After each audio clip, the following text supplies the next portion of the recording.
Hi, I'm Siobhán Fletcher and welcome to the latest edition of our newscast. Right, can you introduce yourself for me? My name is Allison Fox and I'm Curator of Archaeology with Manx National Heritage. Hi, it's Rob Middleton, the finder of this amazing artefact. So I guess first of all, paint the picture for us. What was it like when you found this, and did you sort of know it was something special straight away?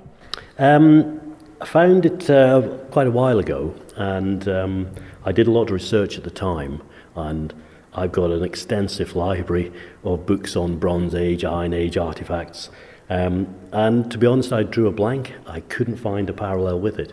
But as the times rolled on, because time does fly, by a series of coincidences, I actually located what this item was. And that took me in a completely different direction of research.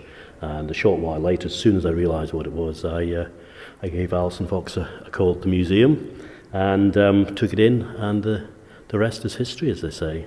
And so I suppose, Alison, then tell me a little bit about what we're looking at here. We are looking at what I think is one of the most intriguing archaeological finds from the island, certainly since I've been back in my career here. It is an Iron Age spoon. So it's just over 2,000 years old. It is quite a large spoon. Always sort of think, calling it a spoon makes it sound very plain and functional, but it's far from that, really. We think potentially this was used in ceremony and rituals, perhaps for the Iron Age people to try and predict the future, essentially. Quite often, as archaeologists, we have this sort of running joke, that if we don't know what something is, it's like, oh, it's probably ritual, and then we'll, walk on quickly. But with this, it really is probably ritual. That's the leading theory for these objects. It is decorated. It's very lightly carved lines, but there's a cross on the bowl of the spoon. The lines don't quite meet in the middle. They come to a circle, and there's a dot in the middle. So the bowl is essentially divided into 4 quarters. So what we think these were used for was some kind of prediction. They're usually found in pairs. We don't have the other one yet. Yeah. And the other pair usually has a hole in one side. It's not decorated. So what we think is that perhaps liquid of some sort was poured onto the first spoon. This ran down through the hole. It landed on the spoon that we have, and whichever quarter, or whether it landed on the circle, would tell people something about what they were looking for. We don't know what the 4 quarters signify. They could be seasons, the 4 seasons. They could be phases of the moon. Could be compass directions, somebody's coming from the west. We just don't have those details. But we do know that just over 2,000 years ago, people were using these spoons to try and help them, tell what was going to happen to them. And so you say it's one of a pair. Are you hoping then to find the second one? Very much so. I've spent a considerable amount of hours this winter, both in this location and another one nearby. To date, we pretty much know it's not there, but individual examples of these spoons have cropped up in Ireland and in the UK and France as well. Because this is only the 28th known, there's very little actual written material about them. So it's a bit, when you're researching these things, it's nice to sort of build a picture of exactly how something was used or something like that. But as Alison has just said, there's a lot of conjectures to how these items would have been used in the past.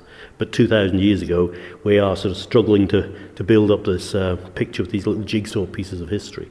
But whoever did use this was obviously a person, male or female, but they would have carried some considerable political influence at the time, or medical influence, or their beliefs were very much nature-based. So they believed that the streams and the trees had spirits, and they were connected to their ancestors. So we think then that the people who used these spoons would have been very influential of their time. Why they deposited them in these sort of areas, we don't know. But it's a fascinating thought to think that when I removed that carefully from the ground, I was the first person to handle that in 2,000 years. What was going through that man or woman's brain when they hid it away for safekeeping. we'll never know. And if they were predicting the future, I wonder if they, saw me coming 2,000 years later with a metal detector. But we can, but it'd be great to think that the second spoon is out there, but it may not be. It's a case of a needle in a haystack, really. But first, we've got to find the field with the haystack in. It really is a bit of a shot in the dark. But we'll keep you posted if there's any further developments. The other item, which is there, that's intriguing, came from the same locality, but to date, nobody has any real ideas what that is or what its function was. So again, if we find anything out in the future, we'll let the public know. This is great radio because no one can see it, but there is a video on our website which will show you this. But I suppose I'm going to turn to you, Alison. Can you give me a description of what we're looking at? What's the other object on the table? Our mystery object for 2025. It's both objects are made from bronze. So the spoon's made from bronze. So it would have been this lovely golden colour when it was first used. And the other object is also made from bronze. So similarly, it would have looked far more grand than perhaps it does now, and it's basically a 3-part object. So there are 3 bowls. They almost look like cut-off pipe bowls or quite deep spoons or mini ice cream scoops maybe, but they're all joined together. And the whole thing has got, there's 2 loops on either side, which usually indicates it was worn, perhaps around the neck or suspended from a belt, perhaps something like that.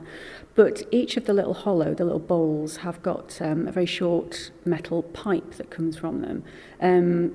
They're broken, but they would have met, and basically you get 3 things potentially coming out at the same time. So our best guess at the moment is that maybe this was something like a pourer that was associated with the ritual. So maybe if you had 3 different liquids, water, milk, beer, whatever, you put a little bit of each in each bowl, you upended it so the sort of streams would cross and flow into the first spoon, which would then flow into the second spoon. But as I say, that's a kind of, nice archaeological theory. But this 3-part mystery object will go on display with the spoon, so people can come and see it, and we'd be very grateful for any of their suggestions as well, of course. And so if anyone's listening and wants to come and see and give some suggestions, where will they be able to come and see these artefacts then? We are planning that both will be on display at the House of Manannan in Peel from when we open at 9:30 on Friday morning, so Friday 14th of February. So lovely Valentine's Day present to us from Rob and the landowner, Mr. Anderson. And they'll be on display in the foyer in the House of Manannan, so people can come in and have a good look at them and imagine the ceremonies for themselves. Is there anything else you just want to add at all? Yeah, I'd just also like to put on public record our thanks to Manx National Heritage and their help and advice and guidance in these matters. And it's just wonderful to see it on display. And I hope as many people can get the opportunity to come through to Peel, have a look at this spoon, and as Alison says, sort of build up the picture of what was going on 2,000 years ago, and maybe just have a quiet moment and reflection of trying to connect back to their ancestors 2,000 years ago. It belongs on the Isle of Man. It's Manx, and it's part of our DNA. It's our culture of history that makes Isle of Man so special. It's a great place. It's superb. Perfect. Spot on. So I'd ask you the question that everyone's asked you then. Are you going to give me the lottery numbers? No. It's worth a shot. We've got the spoon, we've not got the... Okay, good. Come on, Alison, you give me the lottery numbers then. No? Well, a lot of people have asked for the lottery numbers out of this. Personally, I don't do this for any sort of personal gain. The hobby isn't quite like that. But you never know. I might have a little go at... Okay. Well, we'll split the money if you do. Yeah, okay. Right, that's yeah. fine. Deal. It was on record, that. Thank you for making it to the end of the Manx Radio Newscast. You are obviously someone with exquisite taste. May I politely suggest you might want to subscribe to this and a wide range of Manx Radio podcasts at your favourite podcast provider, so our best bits will magically appear on your smartphone. Thank you.